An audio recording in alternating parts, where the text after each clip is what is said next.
Okay, we're now. I mean, this is the second game of Waterloo versus I don't know what their team is called. I don't know what some collegiate or college. They got Zing. They're pretty good. They got good players. Anyways, we just watched game one. Pretty close game actually. It looked like Waterloo was sort of behind for the majority of the game. Ever since the beginning, they never really had anything going for them except that really crazy sort of near all-in push. Close to a base trade, honestly. And that got scary. It looked like Waterloo was almost going to win that, but not quite. Weren't able to clutch it out. And then in the subsequent couple of team fights, some bad positioning and good initiations, really, by the other team. So let's see in this game. This time we have different team comps, of course. So they swap sides, first of all. That's important to note. The teams have switched sides, so Waterloo is now on the blue side. Okay. And they now have Ezreal, which was honestly giving them a huge, I guess, was a huge pain in the neck for Team Waterloo last game. So possibly picked up as a denial pick, right? Like, we'll pick Ezreal so you can't kind of thing. Which is fine and all, but really I think it was a product of their team comp that they were not able to deal with Ezreal. Not to say that he didn't play well or anything, and not to say that, his Ezreal is a terror in general, but the champion was just had a field day in that game in particular, because there was nothing the other team could do against him. Like, they had no threats. Whereas in this game, we see that, well, what possible things can they do against the Ezreal? Well, we have Elise Cocoon. Straight Elise Cocoon can hit the Ezreal, CC him, and then boom, take him out in one combo, really. And not to mention, just the Orianna ball has a lot of threat there. Generates a lot of threat. Okay, but anyways, we see invading here with the Braum. This could lead to a certain flash, right? Yeah. Wow, but they're going to follow up. They know they have the stun, and yeah, that is the guaranteed kill. 3 flashes burned for Waterloo. How many? He got a Klepto proc there, right? Yeah. Well, okay. Off to a good start. That was a pretty good invade. Really caught him off guard. They have the Braum, which is great for early invades. So, pretty smart start there for Waterloo. Getting them off to... Well, getting them ahead right from the get-go. Lee Sin's able to get his longsword. Let's see if he can do anything with that. But like I was saying, yeah. The Elise, the Orianna, even the Galio, just with his ability to get in there quickly and then try to get a CC with his taunt. I feel like the Ezreal is just much more pressured in this game as a champion. Not to mention, last game, the biggest front line that Team Waterloo had was a Yorick, which is not really the tankiest champion, versus in this game where the Ezreal has to find his way through. Keeps going manual camera.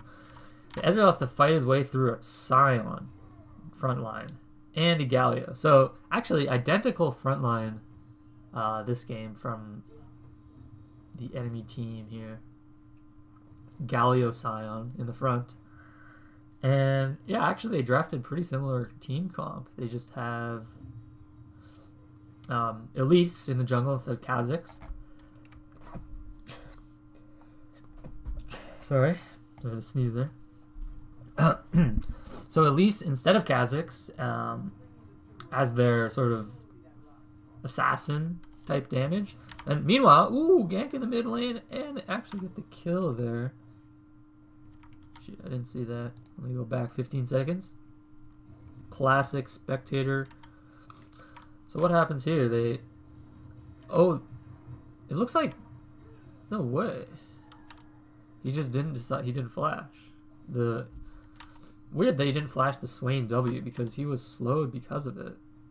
And then flashed afterwards, but how does this work? How do I... Okay. No.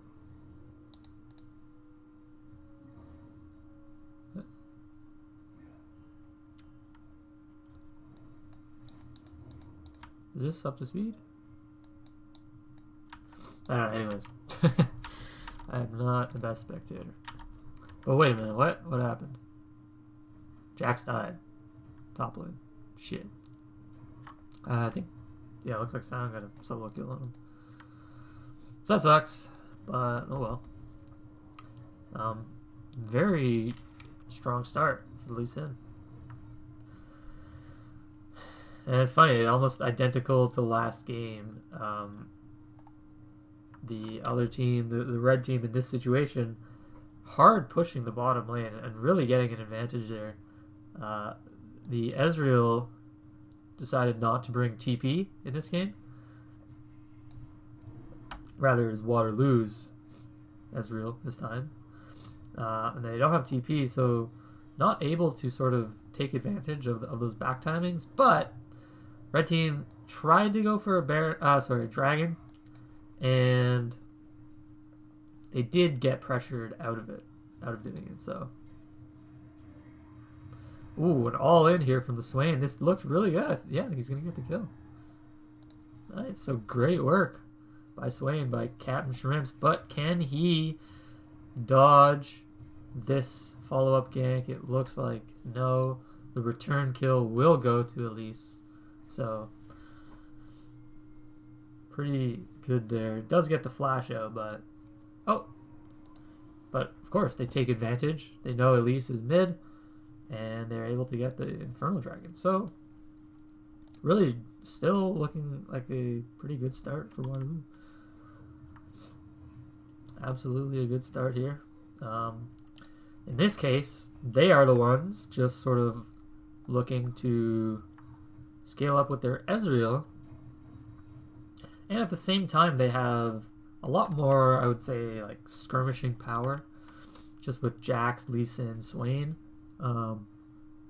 They're likely not going to look for, or I would imagine that they probably won't look for just all-out fights. And instead try to perhaps split push their way to victory with Jax. If he's able to get ahead, of course, which solo kill or solo dying to Sion is probably not the way to do that, but we'll see. Might come down to the Swain. What happened there?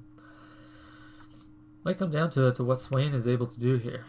And Swain as a pick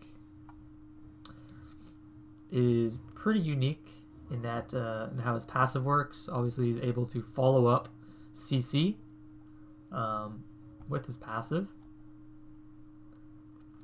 And so if we look at the number of CCs that his team actually provides him with, we have a stun, a counter strike from Jax. We have a Lee Sin ultimate. We have the kick. We also have Braum ult and Braum passive. So, not too much, but also pretty solid amount. I'm actually really curious if they ever try to just go for a raw Lee Sin kick, like not Doesn't have to be a flash behind kick to kick him forward, and then the Swain just immediately pulls him back.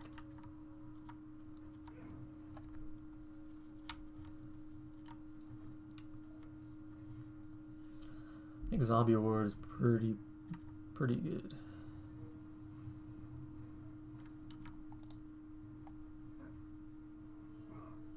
Oh. CS numbers, bottom lane is ahead again, just by around 10. But meanwhile, everywhere else is even. Let's see what the next dragon is. Do I know? Yeah, Mountain. Okay.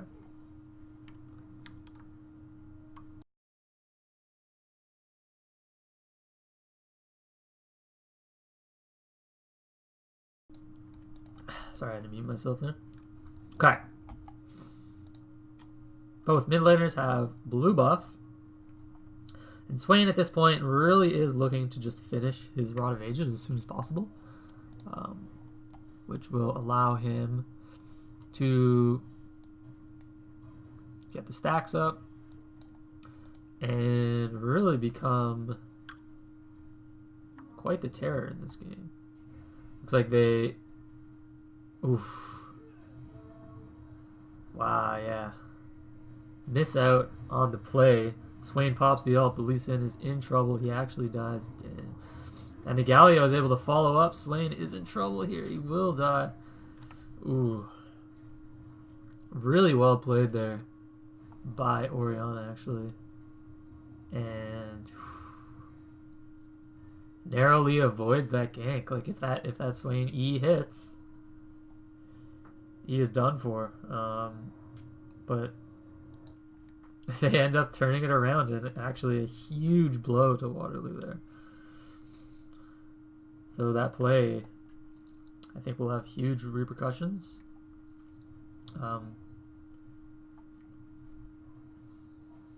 Even the Jax TP, I feel like if he saved his TP, he went the greedier route and just sort of tried to farm up, might have been in a better position. But let's see here. Even with Conqueror stacks. Wow, okay, I missed the bottom. Does get the Q, yeah, and they will actually go on to the Elise. Continue onto the Galio, gets the stun. Lee Sin has to be careful a little bit. Doesn't want to die to a stray Galio Q. Oh, but he gets a kill. Okay, solid stuff. I don't know how that started. I was just looking top lane. See. Oh, they had a 1v1. Okay. It's pretty funny. Really nice kick there. Kick back the release to cancel the Galio charge, too. How do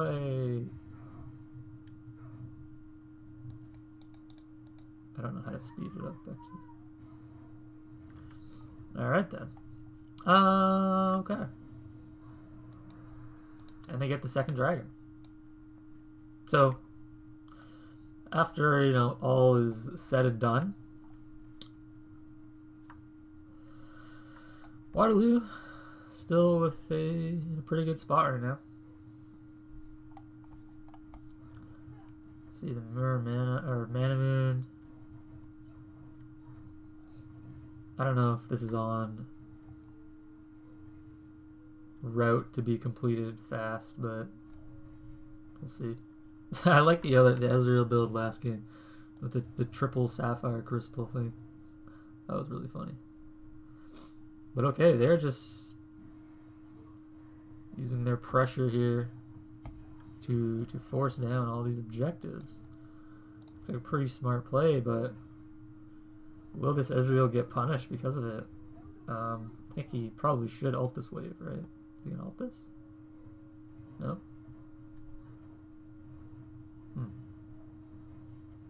Okay.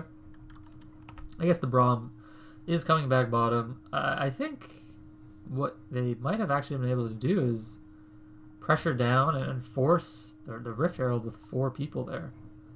And Ezreal tried to hold the wave just with his ult, but they decided against it. Lee Sin had a lot of camps to farm. Swain. The thing about Swain that I think a lot of people don't take into account is that his ultimate damage is actually completely caused by these shards that he has, the soul shards. And so you can see he only has 1 out of 5 right now. He gets the shards every time he is able to proc his passive, or if he hits his W. Looks like we might get a dive onto bot lane now. But yeah, if you ever play as Swain and you're actually unable to get any of those shards off before you ult, I hate to break it to you, but your ult is going to do barely any damage. Now this is all related to the explosion part of it, not the residual. Okay, are they able to catch Elise here? She is forced to flash over the wall. Lee Sin tries to go in after her, but no, is taken down by a Cocoon into Galio, into the Ori. Huh? Did he flash? When did he flash?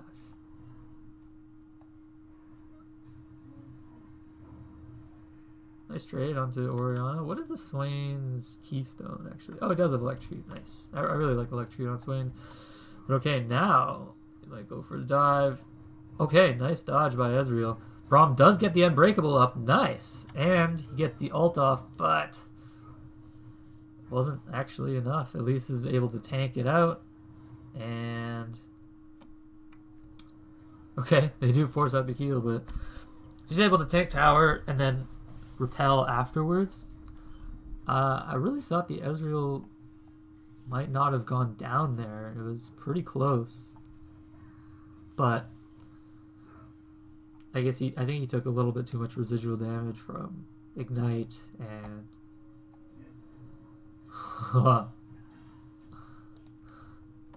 okay, I like this. He's getting super aggressive here. He's got to be careful. They do have a lot of CC. Oh wow. Okay, that is dead. That was actually pretty close. I can't believe that. Oh! Hey, he gets the kill! Visual gets the kill. If Trist was like there for 1 more second, he might have died too. But a little bit silly how that... But, because of that, the Jax is actually able to take down the top lane tower. So, not completely goofy. Although the Lee Sin play was a little bit optimistic. I think he could have just... he went for it. I'll give him that. You gotta respect going for those ballsy plays. I think the much safer play, of course, could have just been trying to... Oh, are they able to get a fight here? Doesn't look like it. Just try to delay backs instead of going for an all-in like that. Meanwhile, does get the pull onto the Elise. A nice shockwave by Orianna into a 2-man taunt. But meanwhile, the Jax jumps on Tristana, forces her back. Blue health bars are getting lower. Braum is getting low. Able to get away. Jax with the counter-strike. Jumps onto the Galio. The Galio re-engages though, and ooh, both champions are brought down. They were just in a sandwich of the red team CC abilities between this Galio and this Scion. If you are touched with just any of their huge knockups, you are chain CC'd into death. And what looked like, again, could have been a pretty good fight for Waterloo ends up going sour. They do get the Rift Herald after everything, but is that enough? Tristana now has IE Zeal online. Elise has the Sork Shoes Oblivion Orb, the double penetration here. It's going to work particularly well against champions like Ezreal, 40 MR. And even Jax only has 40 MR as well. Lucin has 67, Swain has 80. He does have the Negatron Cloak. So I would like to see, and it's actually interesting, I'm kind of curious as to why the Jax decided to opt for the Ninja Tabi this game. Huh. Seems like a strange purchase there. Did I see Danny? Can't see H.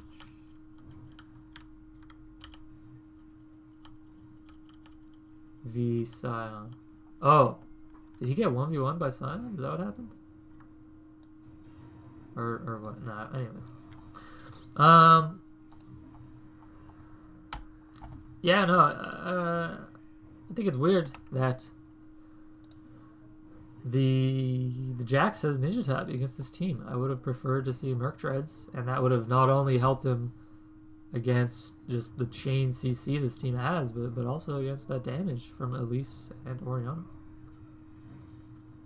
Okay, but they are dissuading this tower push. Okay. And meanwhile, Lucin finds Elise in the jungle. The redemption comes out, which sort of seals the deal of that fight. There's no way Lucin was going to win that if he continued fighting. Good redemption by Galio. A super, I would say, hard to use item, maybe. Hard to use well. But it always impresses when people are able to use redemption well. Oof. Very, very impressive when that happens. Looks like they do get the pullback onto Orianna, but whoa, Lucin running forward and then flashing out like that. Kind of scary. I've seen this before, where the Lucin gets a good initial look with his, but then gets greedy and ends up dying. Meanwhile, though, the Swain ult is taking no damage whatsoever. If he's able to pop it before they kill him, this will be huge for Waterloo. And they do get the Tristana down first. The Elise looks like she will fall after. Does Elise die? He doesn't. Okay, he gets healed by Ezreal. But wow. That was a huge turnaround by Waterloo. They were able to basically kill Orianna before she was able to do much. The Swain ult really doing well there. And now they actually pop the Rift Herald actually in the middle of that play, I think. Did the Lucin do it on accident? I'm actually kind of curious. But they pop the Rift Herald and go straight to Baron. 21 minutes. And they're able to get it easily. So wow. Yeah, that play was huge. I'd like to see that again. So, they disengage. The Galio ult is good, but they do use Orianna ult and flash. And so they kind of get a little greedy here. Look for this engage. Oh, here's the big thing. Scion does not commit. He goes back to bottom lane. Orianna gets bursted, dies immediately. And the Lee Sin, yeah, uses the Rift Herald. I think that was on accident, right? How do I see this? If he's just using it here. I don't know. Anyways, let's go back to present day. The blue team now has Baron, and with that, Jax is just able to split push how he likes. You know, this is what Jax excels at, drawing a lot of pressure. If he is not answered, these towers will fall very quickly. Now they just have to be very careful here in the mid lane not to get engaged on. They actually do have very strong engage potential between an Orianna ult, a Galio flash, But it looks like they will try to commit onto the bottom lane here. Tristana does actually... Okay, I was going to say. Tristana rotates into bottom in order to pick off Jax. And it looks like it was actually kind of close. But now they're going on to mid. And Braum doesn't get his shield out early enough. Takes a lot of damage. Takes a lot of tower damage as well. And this is looking bad now. Swain gets his ult off, but is flanked by Sion. Nowhere to go. Will fall down. Ezreal, meanwhile, is able to finish off the Galio, but that because he flashed for, or because he E'd forward. Oh, but the nice turnaround. Oh, the outplay. Will he be able to kill Triss though? He does. He picks up the Triss kill. Quadra kill for Ezreal. Oh, is he gonna go down to Sion? Gets shielded by Lee Sin. Kiting. The Sion Q comes out. Doesn't kill him. The penalty kill for Ezreal. Let's fucking go. Nice, dude. Woo! That was insane. Oh my goodness. Okay. And what are they gonna do with this? Well, that's a mid tower there. Oh my goodness. Ezreal in both games really showing that he's a strong champion in the right hands, right? Like, very smart that he decided to re-engage here with his flash. Not only just dodging the Sion Q, but also getting the good gap close onto Orianna. And Orianna, we know, is not particularly bulky by any means. And without her ult, she's just not much of a threat. Dies very quickly, and let's see. Because of this, Ezreal's now able to complete the Blade. He gets his second tier. We didn't actually see a second tier from the Ezreal last game. It was straight after Muramana Gauntlet. He went into the Mortal Reminder and then the Blade after that, I think, into Mercurial Scimitar. So no Seraphs. They do get the jump onto Lee Sin, but the Braum shield is there to defend him. They get the kill on to Tristana. Lee Sin does live, and the re-engage onto Elise is good. Meanwhile, Swain on the back line, able to pick off the Galio, and a huge pickup there for Waterloo. Will they be able to pick off the Orianna as well? She is very vulnerable, and the Swain knows that. Goes for a sort of flanking maneuver, but she will back off, and that's a free tower here. Waterloo really pushing their lead, and actually a huge gold lead, more so than what they were down by last game, by actually a large margin. Let's see the silence items, because he is taking no kinds of damage. What the heck? Jeez. And they're able to get the inhibitor because of it. So, really smart movement by Swain. I really like how he's able to get that flanking position there. But I guess it is kind of to question what was the red team doing there. Now, they did have the sort of assassination bush. They were waiting for the blue team to face check, but it was actually really well played. The Lee Sin goes in first, and by no means is that tanky. Actually has a fairly low health pool. Does have high resistances, high armor, high MR with his Merc Treads and Guardian Angel. But the Braum shield was key. He was able to block Tristana's damage. I think without that Braum Unbreakable, Lee Sin would have gotten bursted down.